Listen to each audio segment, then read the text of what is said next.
गावाकडचं आयुष्य म्हणजे सण आणि शेती यांचं सुंदर नातं. तर एका बाजूला वटपौर्णिमेची तयारी आणि दुसऱ्या बाजूला शेतातल्या पेरणीची लगबग. त्यामुळे हा ब्लॉग थोडा लेटच पोस्ट करते. दोन्ही गोष्टी एकाच दिवसात असल्यामुळे तो दिवस कसा गेला ते तुम्हालाही दाखवते. तर चला सुरू करूया आजचा ब्लॉग. वटपौर्णिमा होती तर मस्त सकाळी लवकर उठून आवरून घेतलं आणि देवपूजा करून घेतली. कारण गावी गेलं की देवपूजेचं काम माझ्याकडेच असतं. तर वटपौर्णिमा होती तर पुरणपोळी बनवायची होती. तर डाळ वगैरे शिजवून घेतली आणि मी पुरण करायला घेतला. आणि या माझ्या आजी सासू आहेत तर त्यांनी मला पीठ मळून दिलं. तर डाळ शिजवली होती तर किचनचा राडा असा काहीसा झाला होता.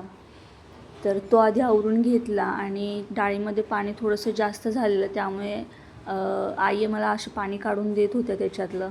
तर मी इकडे पुरणपोळी करायला घेतली. पिठावरची घेतली पण ती काही जमली नाही. म्हटलं एकदा तेलावरची ट्राय करते. तर अशा काहीशा झालेल्या. आकारावरती जाऊ नका कारण लग्नाआधी काही मी एवढ्या पोळ्या केल्या नव्हत्या आणि लग्नानंतर ऑफकोर्स जबाबदारी पडते आपल्यावरती. सो त्या करणं भाग होतं. तर वटपौर्णिमेसाठी मी अशी काहीशी तयार झालेली.